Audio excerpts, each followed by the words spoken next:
കൊണ്ടുവരാറായെന്നറിയണ്ടോ? ഇല്ല, അറിയില്ല. താമസിക്കും 1 മണിയെ കഴിയും. എങ്ങനെയായാലും 1 മണി കഴിയുമല്ലേ? രണ്ടുപേരുടെ കാര്യം ഉണ്ടല്ലോ. രണ്ടുപേരുടെ കാര്യം ഉള്ളതുകൊണ്ട് അതൊരു അരമണിക്കൂറോളം താമസം വരില്ല. 2 മണിയല്ലേ അവർക്ക് വരാക്കുള്ളൂ. എങ്ങനെ കഴിഞ്ഞേട്ടാ അത് ചെയ്യാൻ? എന്താ വെള്ളം അടിച്ചു പറ്റി? അല്ല, പത്രത്തിൽ വന്നിരിക്കുന്ന ഇവർ ഭയങ്കര സ്നേഹമാണ്.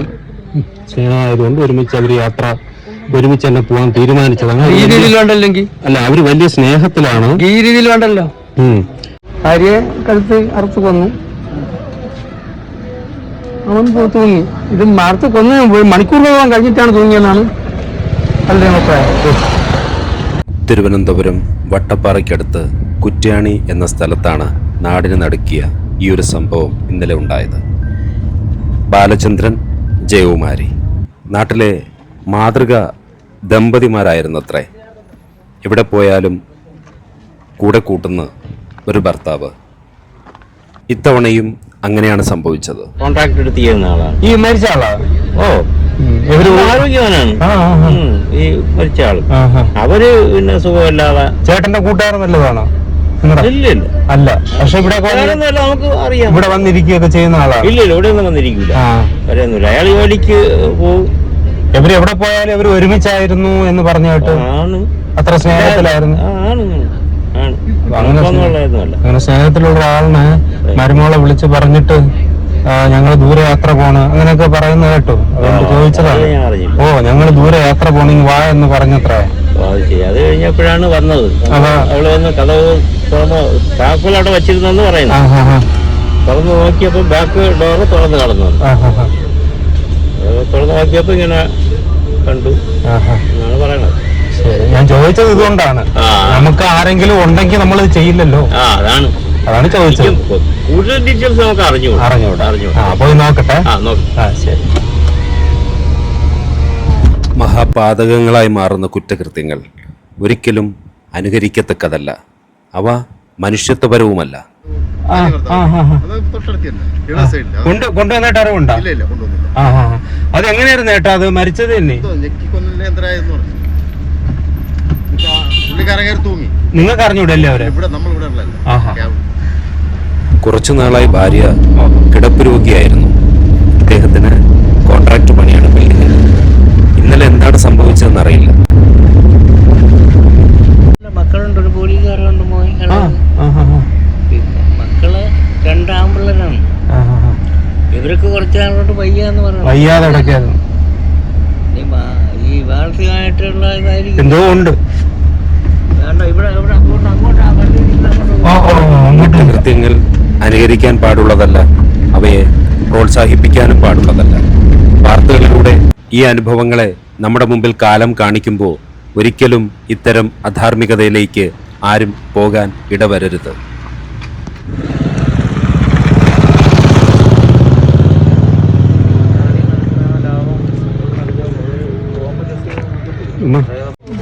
ഇവിടെ ഒരാള് മരിച്ചത് കൊണ്ടുവന്നായിരുന്നു. എത്ര മണിയാവും? അത് എന്ത് പറയുന്നു കാര്യം?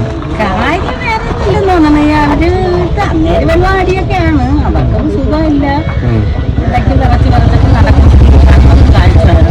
അവർക്ക് കണ്ണെന്ന് ശരിക്കും കണ്ടുകൂടാ. അല്ല, എന്നാലും കൊന്നിട്ട് മരിച്ചു എന്നാണ് പറഞ്ഞത്. കൊന്നിട്ട് അങ്ങനെ ആത്മഹത്യതെന്നാണ് പറയുന്നത്. ശരി, അതായിരിക്കാനേ വഴിയുള്ളൂ. പുറത്തൊന്നും വന്ന് ആരും കണ്ടുവരാൻ ഇവിടെ ഒന്നും അങ്ങനെ ആരും ഇല്ലാന്ന് നമുക്ക് വിശ്വാസം. മക്കള് നോക്കൂല്ല? മക്കളൊക്കെ നോക്കാം. നേരെ സ്വഭാവം കൊണ്ട് മക്കളാരും വരില്ല. 2 ആൺമക്കളാണ്. നേരത്തിരി പിന്നെ ഒരു സ്ത്രീയെ അങ്ങനെ അർത്ഥ കൊല്ലണം. അതാണ് ചോദിക്കുന്നത്. അതിപ്പോ വെള്ളം മദ്യത്തിലാണെങ്കിൽ ആ ഒരു ധൈര്യം വരുമായിരിക്കും. ഭയങ്കര അതിലൊക്കെ പണ്ട് ആ സ്ത്രീ സമ്മതിച്ചിട്ട് ചെയ്തതാവോ? എനിക്ക് വയ്യ, അതുകൊണ്ട് എന്നെ കൊന്നോളൂ. ഇല്ല, അങ്ങനെയൊന്നും പറഞ്ഞാൽ ആർക്കും കഴിയില്ല. അങ്ങനെയൊന്നും പറഞ്ഞാണോ എന്ന് നമുക്ക് തോന്നുന്നു. ഒരു മനുഷ്യനും പറ്റില്ല. ഇപ്പൊ ഞാൻ എന്റെ ആരെങ്കിലും ഞാൻ സ്നേഹിക്കണമെന്നുണ്ടെങ്കിൽ അവരെ മരണം വരെയും നോക്കല്ലേ ഉള്ളൂ. അങ്ങനെയല്ല, ഒരു വരുമാനം എന്തെങ്കിലും ഉണ്ടോ? അങ്ങേര് ജോലിക്ക് പോണത് തലേദിവസം ജോലിക്ക് പെയ്യത്. അത്ര ആരോഗ്യമൊക്കെ ഉള്ള മനുഷ്യൻ തന്നെ. അങ്ങേർക്ക് 68 വയസ്സായെങ്കിലും ആരോഗ്യമൊക്കെ ഉള്ള മനുഷ്യൻ തന്നെ.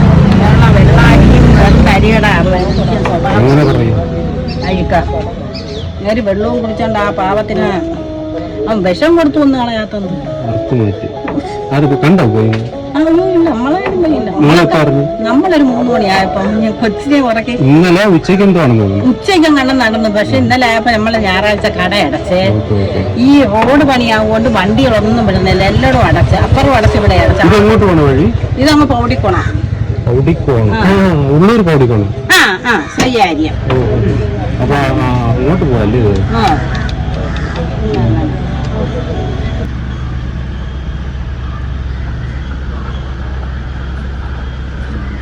മൂത്തക്കാർക്ക് ഒരു പെണ്ണെ വിളിച്ചോണ്ട് വന്നതാണ്. അങ്ങേരെ സഹോദരിയുടെ മോളെയാണ് വിളിച്ചോണ്ട് വന്നത്. എന്നിട്ട് പോലും വീട്ടിൽ കയറ്റിയില്ല. ആ കുട്ടിയാണ് വിളിച്ചപ്പോ പറഞ്ഞത്?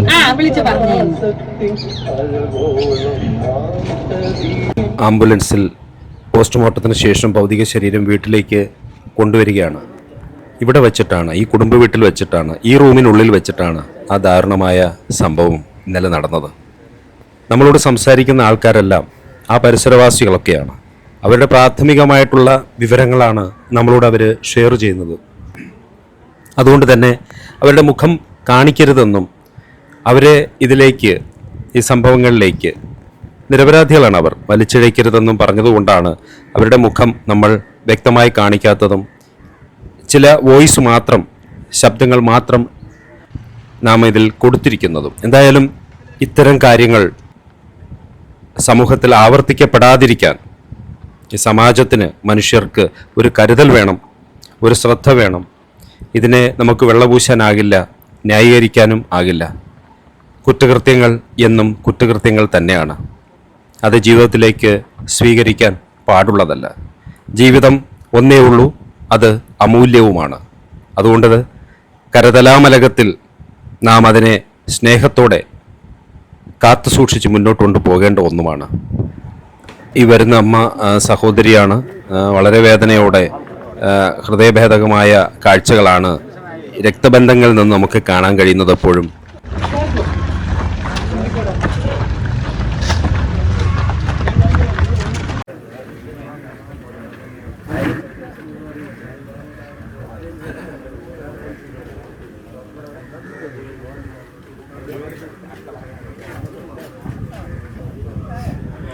കാഴ്ചക്കാർക്ക് ഇത് വെറും സംഭവമാണെങ്കിലും അച്ഛനും അമ്മയ്ക്കും മക്കളും, മക്കൾക്ക് ഇത് അച്ഛനും അമ്മയുമാണ്.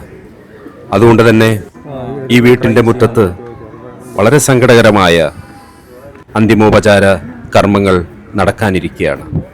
വേദനയോടെ സാഫ്രോൺ.